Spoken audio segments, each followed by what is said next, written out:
주님께서 여러분과 함께 요한이 전한 거룩한 복음입니다.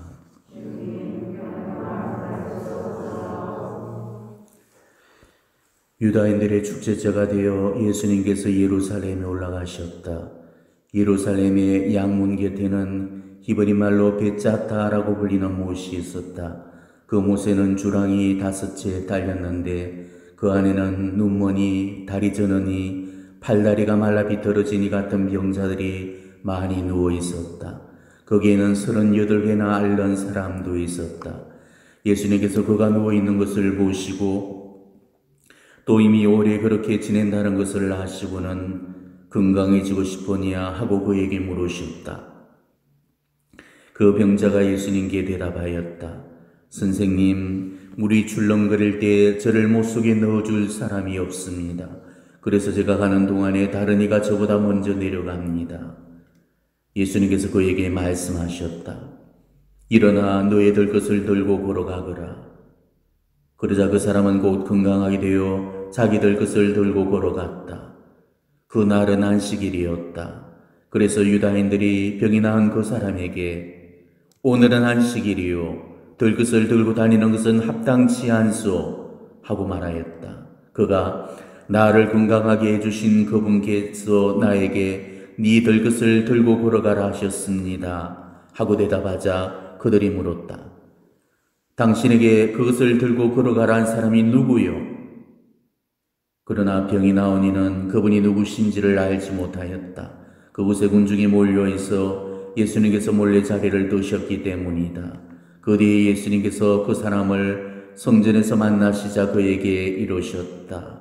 자, 너는 건강하게 되었다. 또 나쁜 일이 너에게 일어나지 않도록 다시는 죄를 짓지 마라. 그 사람은 물러가서 자기를 건강하게 만들어주신 분은 예수님이시라고 유다인들에게 알렸다. 그리하여 유다인들은 예수님께서 안식일에 그러한 일을 하셨다고 하여 그분을 박해하기 시작하였다. 주님의 말씀입니다.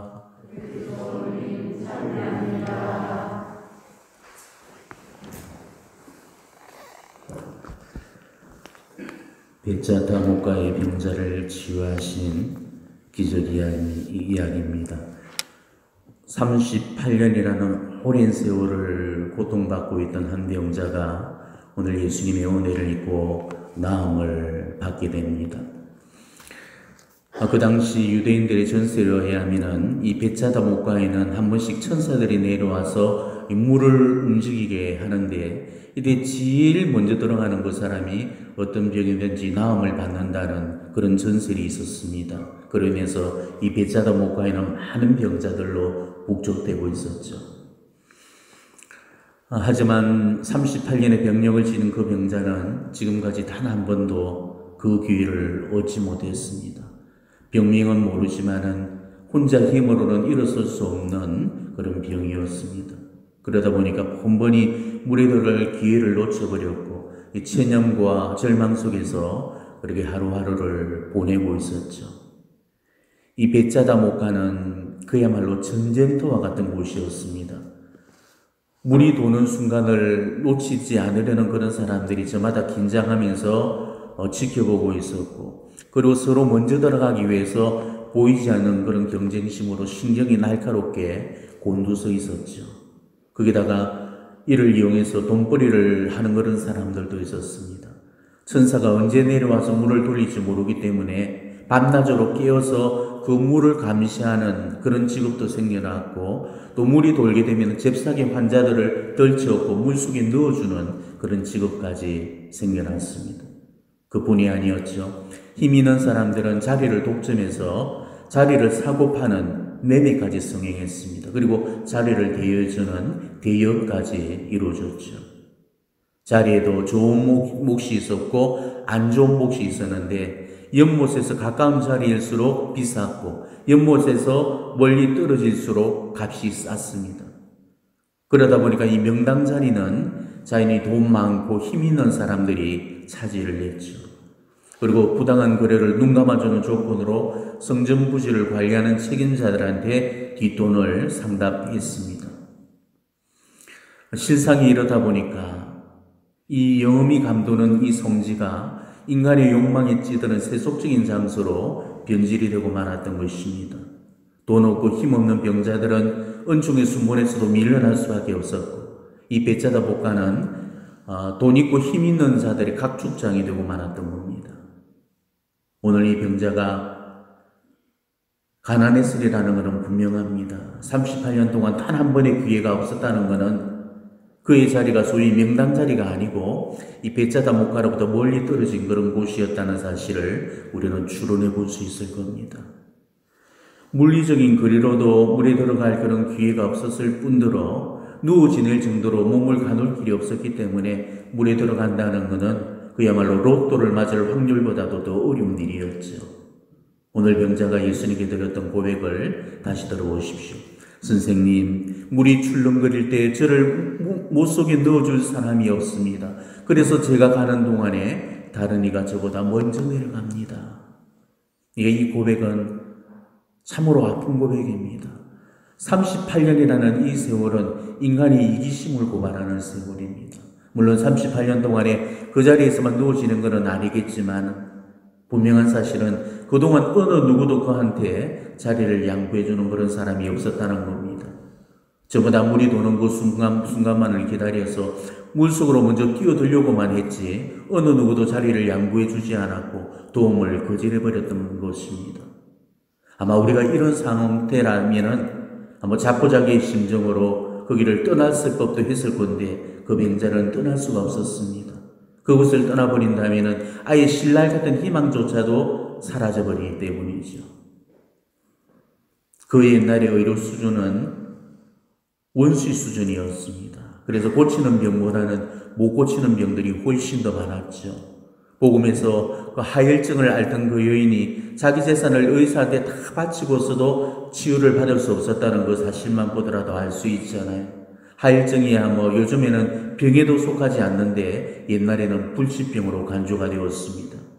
하혈증이 불치병이었으니까 38년을 누워 지내는 그 병이라면은 더욱더 치유가 불가능했다는 소리겠죠.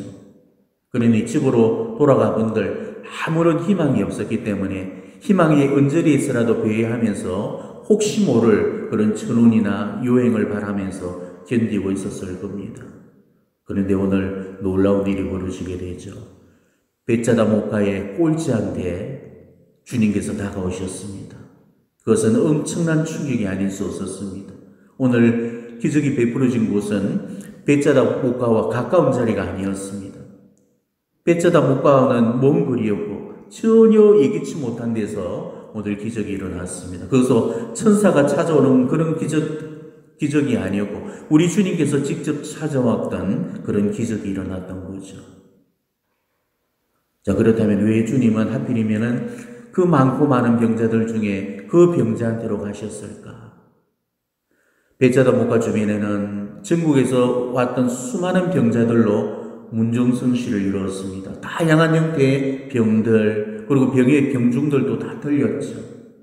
자, 그러다 보니까 경증의 환자도 있었겠지만은 대부분은 난치불치병이나 말기암과 같은 시한부병도 많았을 겁니다.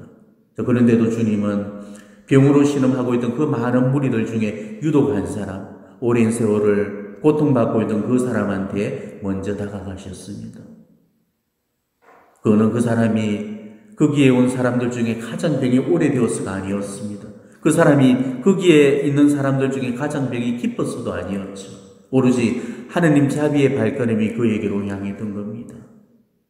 우리 주님은 고통받는 사람을 외면하는 법이 없으십니다. 고통이 크면 클수록 우리 주님의 자비와 사랑도 더 커지는 법입니다. 주님께서 오늘 그 병자를 먼저 선택하신 이유도 바로 그 때문이었죠. 무려 38년을 알고 있었기 때문에 그 누구보다도 긴 그런 고통의 세월을 보상해 주고자 하셨던 겁니다. 그렇지만 단순히 오랜 동안 병을 앓았기 때문에 그래서 선택받은 것은 아니었습니다. 아마 그런 논리라면은 그보다도 더 절박하고 사정딱한 병사들도 거기에는 얼마든지 있었습니다.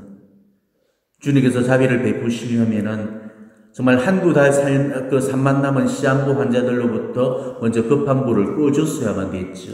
그 병자는 단지 그동이 불편해서 뿐인 거지 당장에 죽을 병은 아니었기 때문입니다. 예수님께서 기적을 베푸실 때는 그 사람의 의지와 상관없이 억지로 기적을 베풀어 주지는 않으십니다. 그 사람한테 얼마나 믿음이 있는지, 그 사람에게 얼마나 간절함이 있는지를 보신 다음에 기적을 베풀어 주십니다. 자, 그렇다면 그 병자도 주님께로부터 기적을 불러드릴 조건을 갖추고 있었다는 말이죠. 우리는 오늘 그거를 찾아내어서 우리 삶에 대입시켜 봐야 됩니다. 왜냐하면 우리 인생의 모든 문제의 답들도 바로 거기에 있을 거기 때문이죠. 오늘 그 병자가 주님 마음에 들었던 그 이유는 바로 희망 때문이었습니다. 그 병자는 절망적인 상황 속에서도 희망을 포기하지 않고 있었죠. 비록 자기를 도와주는 사람들이 아무도 없었지만 희망만큼은 포기를 하지 않았던 겁니다. 그런 절망적인 상황 속에서도 치유에 대한 희망을 잃지 않았고 치유하게 되기를 간절히 원하고 있었습니다. 오늘 그 많고 많은 병자들 가운데서 그 홀로 주님 마음에 들 수 있었던 이유도 바로 그런 절망적인 상황 속에서도 그가 희망을 포기하지 않고 있었기 때문이고 주님은 바로 그 모습을 보셨기 때문입니다. 대부분의 병자들은 되면 되고 말면 말고 식으로 체념 반, 절망 반으로 치유의 의심을 품은 채로 그다지 간절함이 없었죠. 그렇기 때문에 며칠 있어보고 병이 낫지 않으면 떠나갔고 이 베자다 목가에는 진득이 자기 자리를 지키고 있는 사람들이 거의 없었고 왔다 갔다 하는 그런 사람들로 붐비고 있었던 겁니다. 오늘 예수님께서 던지신 그 질문에 주목해 보십시오. 건강해지고 싶으냐? 건강을 바라지 않을 사람이 어디가 있겠습니까? 그것도 병으로 고통받고 있는 사람이라면 그 지긋지긋한 병에서 풀려나기를 얼마나 간절히 바라고 있었겠습니까? 그러니까 질문 자체가 사실 의미 없는 그런 질문인 듯 싶을 겁니다. 하지만은 병으로 고통받은 그 세월이 무려 38년이고 그 세월 동안에 별짓을 다 했는데도 나서지를 못했다면은 자기 인생을 포기할 법도 했을 겁니다. 만일 우리가 지병을 38년 동안 나서지 못했다면은 아마 체념과 포기 속에 있었을 건데 그 병자는 그 순간까지도 희망의 끈을 놓지 않았던 거죠. 바로 이 점을 우리 주님께서 귀하게 보셨던 겁니다. 건강해지고 싶으냐라는 이 질문은 아직도 희망을 간직하고 있는지 이미 희망을 포기해버렸는지를 묻는 질문입니다. 너는 지금도 일어나기를 간절히 바라냐? 아니면 그냥 이대로 주저앉아서 살기를 바라느냐? 그런 질문인 거죠. 삶을 포기하고 체념한 사람은 꿈도 희망도 비전도 없기 때문에 살고자 하는 의지가 없습니다. 그렇기 때문에 자기 처지가 나아지는 것을 그다지 기대하지를 않게 되죠. 그렇지만 그 병자는 그러지를 않았습니다. 오늘 그 병자의 대답을 다시 들어보십시오. 선생님, 물이 출렁거릴 때 저를 못 속에 넣어줄 사람이 없습니다. 그래서 제가 가는 동안에 다른 이가 저보다 먼저 들어갑니다.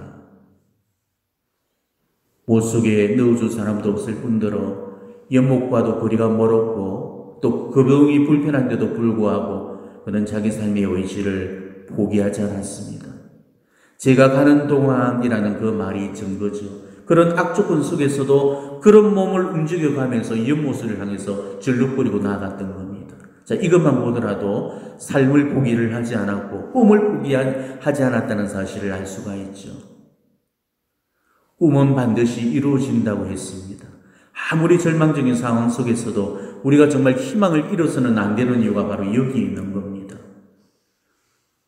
돈을 잃는 것은 하나를 잃는 거고 건강을 잃는 것은 모두를 잃는 거라지만은 희망을 잃는 것은 전부를 다 잃어버리는 겁니다. 하나님 안에서 그 희망을 잃어버린다는 것은 그야말로 비참한 일입니다. 절망과 시기와 낙담이 얼마나 무서운 악덕인지 모릅니다. 절망은 죽음보다도 더 무서운 그런 죽음이죠. 왜 그 많은 사람들이 스스로 목숨을 끊는 그런 극단적인 선택을 하고 있겠습니까? 바로 자기 삶 속에 희망을 못 느꼈기 때문이죠. 베네딕토 성인께서는 수도 규칙서를 만드셨는데 그 규칙의 하나가 자신의 희망을 하느님께 두라라는 거였습니다. 희망을 하느님께 둘 때 우리는 어떠한 처지에서도 포기하지 않고 중단하지 않고 낙담하거나 좌절하지 않고 능히 그 난관을 극복할 수 있다는 겁니다. 오늘 예수님께서 던지신 그 질문은 비단 그 병자한테만 해당하는 질문이 아닙니다. 인간이 겪고 있는 모든 절망적인 상황 하에서 던져지는 그런 질문입니다. 어디가 아플 때, 생활이 쪼들리고 궁핍할 때, 결혼 생활이 파탄 위기에 이르렀을 때, 사업이 부도 위기를 맞았을 때 등등 인생의 위기 앞에 놓이게 될 때 우리는 너무나도 쉽게 실망하고 낙담하고 좌절하고 포기해버리잖아요. 그렇지만은 바로 그 순간에 예수님은 우리에게 다가오셔서 건강해지고 싶었냐 하고 물어오십니다. 예수님은 우리가 건강한 삶을 영위하기를 원하십니다. 육체적인 건강뿐만이 아니고 정신적인 건강, 마음적인 건강, 나아가 영적인 건강까지 바라십니다. 그래서 우리에게도 같은 질문을 던지십니다. 치유받고 싶으냐? 힘편히 나아지기를 원하느냐? 쓰러진 사업체를 일으키고 싶으냐? 무너진 가정을 세우고 싶으냐? 인생의 위기 앞에 쓰러져 있는 동안 비록 길이 보이지 않고 답이 보이지 않는 그 순간에도 삶을 마지막까지 포기하지 않고 비록 꼴찌의 걸음이지만은 앞을 향해서 한 걸음 한 걸음 걸어가려는 그런 노력을 보일 때 우리는 제일 먼저 주님의 눈에 띄게 될 겁니다. 마치 오늘 그 병자가 그 오랜 세월을 포기하지 않고 자기 자리를 꿋꿋이 지켜내면서 엉금엉금 기어서라도 못을 향해서 나아갔듯이 우리한테도 바로 이런 불굴의 의지가 필요한 겁니다. 예수님이 비유로 드셨던 포도밭 인력군들의 이야기 다들 아실 겁니다. 오전 6시에 차출된 사람들도 있었고 오전 9시에 두 번째 차출을 받은 사람도 있고 오후 12시 그리고 오후 3시에도 세 번, 네 번째로 차출을 받기도 했죠. 그렇지만은 오후 3시가 지나자 많은 사람들이 다 집으로 돌아갔습니다. 남은 몇몇 사람은 그나마 마지막 붙들고 있는 희망마저도 물거품처럼 사라져버려서 더 이상 자기 차례는 없을 거라고 생각을 하고 그 자리를 뜨고 말았죠. 퇴근 시간이 고작 1시간밖에 안 남았는데 그 1시간을 보고 일을 줄거는 주인은 없을 거라고 생각을 해버렸던 겁니다. 하지만 일이 끝나기 1시간 전까지 인력시장에는 자기 자리를 떠나지 않고 자기 자리를 마지막까지 지키고 있던 그런 사람이 있었습니다. 그는 퇴근 1시간을 앞두고 있을 때까지 아무런 희망이 없던 그 순간조차도 마지막 희망을 포기하지 않았습니다. 결국 그 모습이 주님 마음에 들어서 1시간짜리 행운의 주인공이 될 수 있었죠. 이처럼 기적은 삶을 포기하지 않는 사람의 것입니다. 마지막 순간까지 바로 희망 속에 기다린 그 사람만이 기적을 차지합니다. 오늘 38년을 기다려왔던 그 병자처럼 그리고 인력시장에서 퇴근 1시간 전까지 기다려왔던 그 일꾼처럼 끈기 있게 그렇게 기다릴 수 있는 그런 사람의 것입니다. 오늘 그 병자가 치유될 수 있었던 것은 병자의 믿음 때문도 아니었고 그 병자가 기도를 많이 해서도 아니었습니다. 그 병자에게는 그 누구한테서도 찾아보기 힘든 그 희망과 삶의 의지가 있었던 겁니다. 우리한테도 정말 필요한 모습이죠. 우리는 삶의 어떤 시련에 닥치게 되면은 이내 극적이라는 늪에 빠지게 되고 실망이라는 걸림돌에 넘어지게 되고 절망이라는 장애물을 넘지 못하게 됩니다. 자, 그러다 보니까 삶을 포기해버리고 그 어떤 희망도 못 가진 채로 무기력한 모습으로 살아가게 되는 겁니다. 사업에 실패했다고 술에 젖어 사는 폐인이 되어버리고 대학 시험에 떨어졌다고 탈승과 비행을 일삼으면서 인생을 막 살아버리고 부부 사이가 안 좋다고 바람을 피우고 이런 거는 절대 하나님을 믿는 사람들의 모습이 아닌 거죠.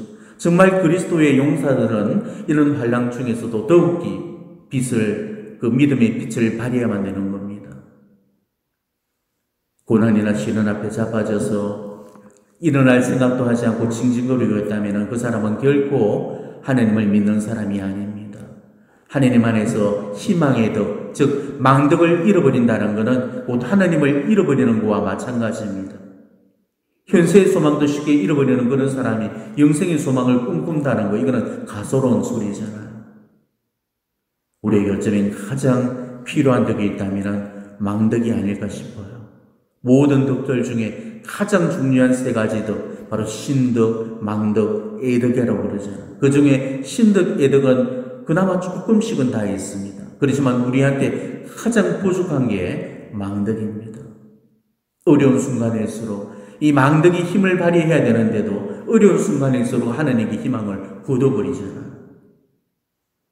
우리 교회는 신덕과 망덕과 애덕을 키우라는 의미로 바로 신덕송, 망덕송, 애덕송을 염하도록 해왔죠.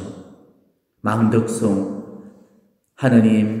하나님께서는 자비의 근원이시며 저버림이 없으시므로 예수 그리스도의 공로를 통하여 주실 구원의 은총과 영원한 생명을 바라나이다. 정말 우리는 이런 망덕송을 자주금 염할 수 있어야 됩니다. 우리는 어떤 순간에서도 희망을 잃어버려서는 안 됩니다. 이게 부활을 사는 사람들의 모습입니다. 우리가 지금 사순절을 보내는 이유도 부활을 기다리기 위해서죠. 부활절을 기다리는 게 아닙니다. 부활을 기다리는 거예요. 그러니까 부활절을 기다리는 사람들이 되지 마시고 부활을 기다릴 수 있는 그런 사람들이 되셔야 됩니다. 하나님께서 당신 아드님을 부활시켜 주셨듯이 언젠가는 우리의 처지도 부활시켜 주시리라는 그런 희망을 갖고 절대 현재의 처지에 비관하지 마시고 절대 지금의 모습에 실망하지 마시고 희망 속에 견뎌나가시기를 바랍니다. 고난 앞에 쓰러질 때 처음에는 주님 부르다가도 몇 번 기도해봤다가 응답이 없으면 바로 기도를 접어버리는 경우들이 많죠. 기도하기를 멈추고 포기하는 것은 하나님 안에 희망을 두지 않고 있기 때문에 그런 겁니다. 우리는 어떤 문제를 놓고 기도하는 중에도 일이 조금만 엇나가 버리게 되면은 이내 의심하고 절망하면서 노심초사, 전전긍긍, 잡을 안 쓰게 되면서 하던 기도도 중단해버리고 말죠. 그러면서 하나님이 내 기도에 응답을 안 주시네, 기도해봐도 소용이 없네, 이렇게 말하시는 분들이 계시는데 도대체 얼만큼 기도해보고 이런 말씀을 하시는지 모르겠습니다. 제가 아는 하나님은 절대로 그런 분이 아니신데 도대체 하나님을 어떻게 믿었고 도대체 하나님께 어떻게 기도했길래 기도의 응답을 못 받았다고 그렇게 말하는지 저는 도시당치 이해할 수 없는 그런 노릇입니다. 한두 번 하고 말 그런 기도로 응답을 바라는 것은 자기 욕심입니다.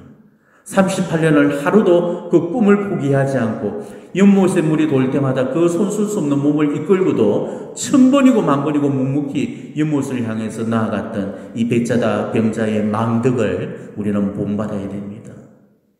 우리 하나님은 자비로우셔서 우리에게 수만 가지 은총을 베풀어 주시지만은 하나님 안에서 그 은총을 바라지 않는 사람은 그 기적을 받지를 못합니다. 하나님이 안 주셔서 못 받는 게 아니고 자기 스스로가 거부해서 그런 거죠. 흔들림 없이 하나님께만 희망을 둘 때 우리는 어떠한 기적도 만나게 되는 겁니다. 시편은 이렇게 노래합니다. 나의 구원 어디서 오리요? 나의 구원 주님에게서 오리니 하늘과 땅을 만드신 분이시로다. 주님은 모든 악에서 너를 지키신다. 그분은 너의 목숨 지켜주신다. 나거나 들거나 주님은 너를 지키신다. 이제부터 영원까지. 오늘 자신이 지어져 있는 그런 환경들, 자신이 감당해야 될 십자가의 무게, 또 시련과 그런 고통들을 놓고 한번 잠시 성찰해 보셨으면 합니다. 지금 그러한 불행과 비극 속에서 내가 얼마나 주님께 신뢰를 하고 주님 안에 희망을 두고 살고 있는지를 조용히 점검해 보시기를 바랍니다. 아멘.